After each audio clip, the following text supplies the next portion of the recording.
Ghanaians, people can eat too. Maybe that's why the figure 80 and everything is coming out like that, because why will you load food like that? Chocho is chocho. You chocho. It must. Their chocho was not even chocho. You know, Nigerians and that like soup, we have issues. That soup looks like no. This is a disaster. I can't. Wache is a disaster. I can't eat it. You see that soup people used to call sacrifice. Don't try it. All Ghanaians have that big pack. Hey, God bless Africa indeed.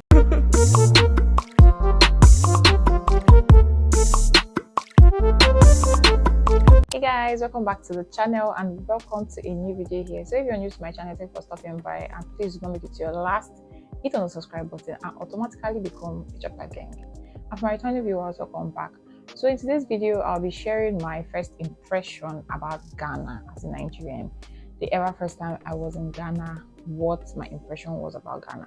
So I'll be sharing it in this video. And if you know the kind of video or content you want to see on YouTube, be sure to stick around to the end of this video and let's get straight into it. The first thing I noticed when I got into Ghana was how everybody was speaking a particular language. Everybody was just speaking that same language. I was like, what's happening? You know, in Nigeria, we have diverse and different tribes, different languages. So we do not have like, unless if you're like in a particular state, like if you're in the eastern state, then you get to hear like a particular language that's peculiar to yours.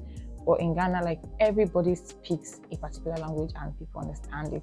So at that point, someone was trying to speak Twi to me, and like I feel like the first approach they come to you with is trying to speak the Twi to you to see if you can actually understand it. Then somebody was speaking Twi to me, and I was like, oh please, I can't understand what you're speaking. Is this the Ghana language? The person laughed and said it's actually called Twi, and that almost everybody in Ghana understand the language. I was like, okay, this is very cool. It is actually very, very cool, because in Nigeria we have different languages. Unless you're in a particular state, like if you're in the eastern state, you get to hear, and if you're like an Igbo person and you're in any of the eastern states, you get to hear a similar language that's peculiar to yours. There's not like a general language that everybody understands aside English language. So it was cool for me, and I was willing to actually learn, because almost everybody's speaking it, so you just feel like kind of left out. So I was like, this language is sweet too, I want to learn. So, and after learning Twi, when I master this Twi, I'll share with you guys. And then the next thing I noticed was the song. Hey, Charlie. Ghanaians, what did you guys do to actually deserve that song? The heat in Ghana at that point was a serious one. But it's not like it's always hot. But at that particular time I visited, it was extremely hot. I was sweating.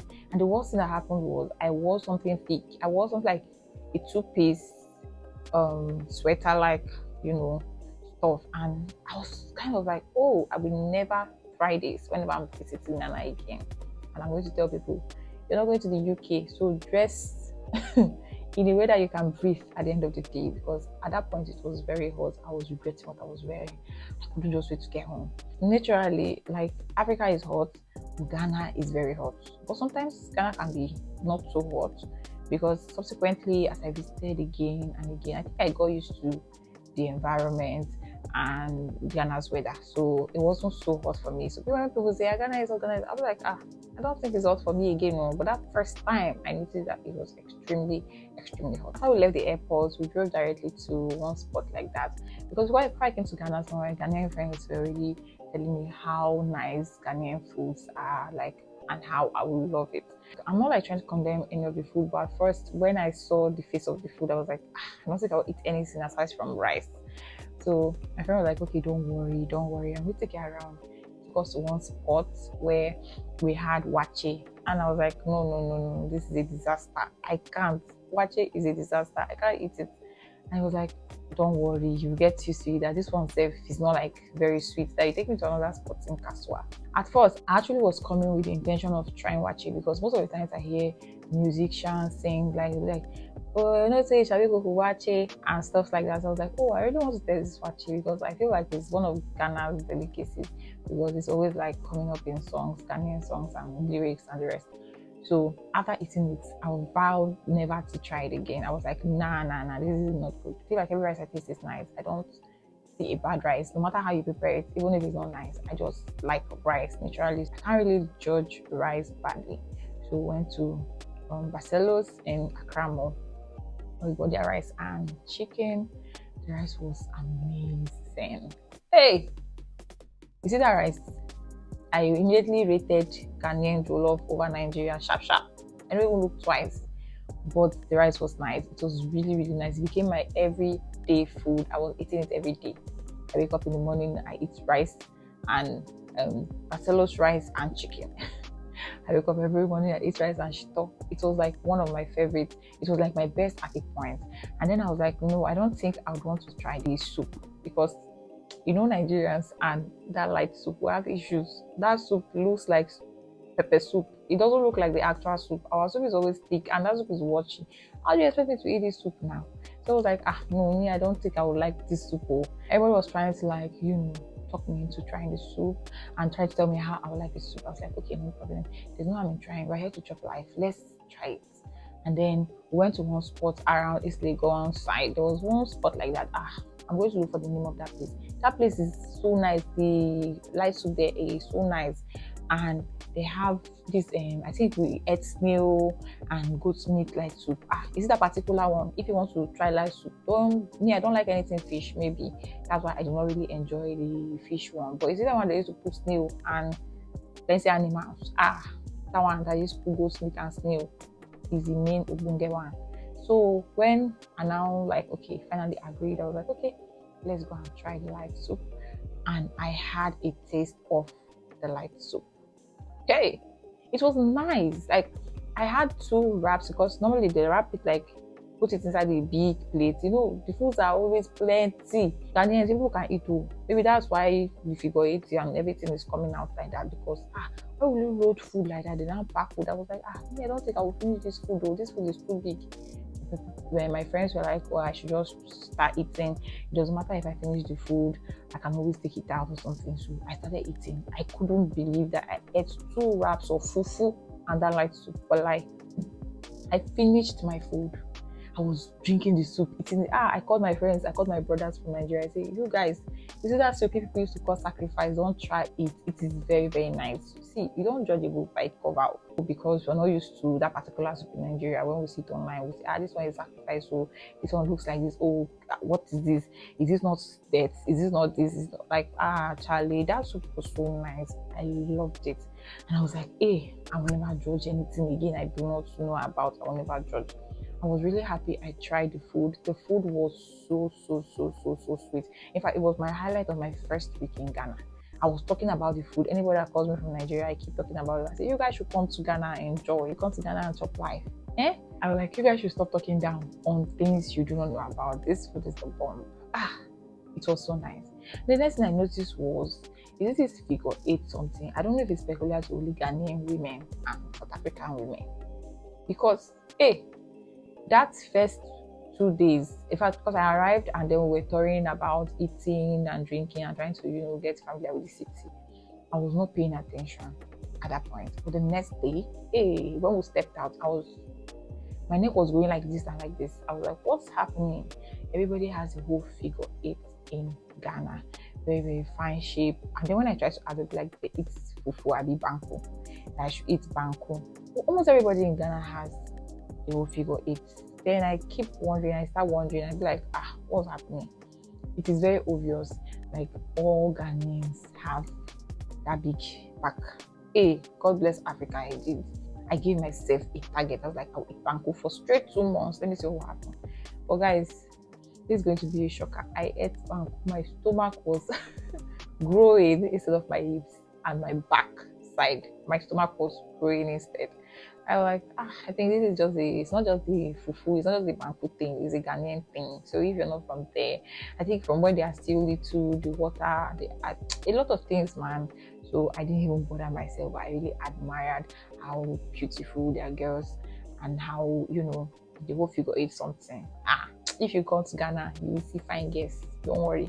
Another thing I noticed in Ghana, like my first impression when I came was, I think the 3rd day I wanted to go out. Like I wanted to just enjoy the city, and I ordered for a cab, boat precisely, and then one tiny car came. Although I've been seeing tiny cars, but I did not, figure out that it was their Uber, their boat kind of thing. Like one very, very tiny car came, and I was like, this guy is very tiny.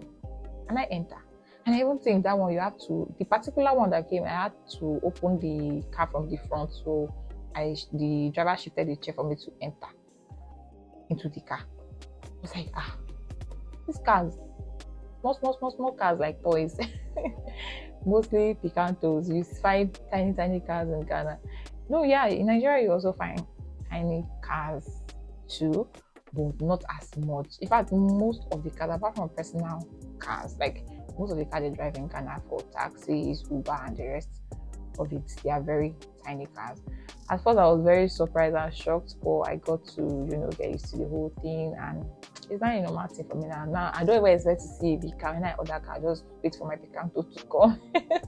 Another thing I noticed was the hustling vibe, because as a Nigerian babe, first time coming to Ghana, and then I'm expecting the whole, vibe. I'm expecting vibe. We're coming with vibe. In Nigeria, we are hustlers. We wake up in the morning with vibe. We have internal vibe. So coming to Ghana, I stay like 2 days, 3 days. Sometimes if I want to go out to buy things, maybe around 9-ish p.m., everywhere will be closed. These people have pride though. It's like they're big men and women in Ghana. I also started complaining to my friends saying, why is it that you people close very early in this your Ghana? If you want to buy something, everywhere is closed. They'll tell you, ma'am, please, we have closed, come tomorrow. We have closed, come tomorrow. Like people close really early. So I was like, hey, these people are very rich. I don't think they need the money, because in Nigeria, 12 midnight we day. It's in the happen. It's won't buy. They're ready to trade anytime. And they don't come out like really early in the morning. So I was like, hey, so anytime I go to Ghana, I don't even want to stress myself to start waking up around 7. In Nigeria, I can even have an appointment for 6 a.m. in the morning. There was a period I wanted to go for an exam. I fixed an appointment with somebody to make my hair around 6 in the morning. And the person opened the shop by 6. And I was there by that 6 a.m. and we started here. And it's like the whole slow and steady kind of life. And they're very family oriented. And they're very easygoing people. So yeah, that's it. That's why most of the times, like as a Nigerian, when you get there, you just see that they have different patterns of doing things. You just adapt because that's their pattern. Another thing I noticed was most of their drivers, because I explored Ghana. I explored almost every part of Ghana the first time I visited. I took the trotro, I took the cab, I took a personal, car. So I explored Ghana to the fullest. Let me just hop on this bus people, trotro, the Danfo. Let me hop on it and see the experience. Although it was very comfortable. At first I was expecting that they would pack us like Titus fish, because I'm already used to 5 on a row, 6 on a row. A chair is supposed to be meant for 3 persons. You can use it to take up to 5 persons in Nigeria. So I was already expecting that. In fact, I even carried, because whenever I want to enter, all these buses or this structure, I always wear long sleeves because I'm sure of body contact. So I always try to cover myself up. So when I just get home, I'll take it off, drop in the washing machine. Then I go to Ghana and I try to, enter their structure. It was very comfortable. I was like, oh, these people, if it's in Lagos State, Nigeria, or Aba, you will not see that kind of comfort. Chotro is chotro. Their chotro was not even chotroli. It was giving the vibes of Uber. It wasn't even the vibe of chotro. You understand? It wasn't the trenches kind of chotro. It was still the ajebo kind of chotro. So when I entered it, the only thing I noticed was the drivers can drive really slow, extremely slow, and they just drive like they have the whole time in the world. No, anyways, it's good because safety first. But why are you crawling? Move this car, let's go. We have a lot of things to do. We're not here to sleep here. I had to ask my friend, I was like, is this how this bus will do and which way we're going to do? And she said that. But sometimes they're very slow like that. Most times they say they like to drive safely. They're not in a hurry for anything. So if you know you're in a hurry, you can use your personal car. So I just relaxed because you don't have to be slow. We are going somewhere. It's not just there. This is not our final bus stop. You need to hurry up. Well, I feel like we Nigerians have a pattern that is peculiar to us, that we do things. We are always very fast. We are maza, ahead. We just want it to be done, sharp. But these people are different from us. Ghanaians are calm, easy. They are easy going people. They like to take it a step at a time. For me, well, after a while, I started enjoying the whole process. I was like, oh, you can actually do things like this and still get to where you're going to without, the whole worrying about. And the final thing I noticed was the electricity. Hey, it was a good feeling. Although there was light out sometimes, so I won't lie, because I had high expectations. My friends already said they don't used to blink the lights in Ghana, but it's not true. They blink the light, but hey, that light was really stable. 24 hours electricity, I enjoyed it.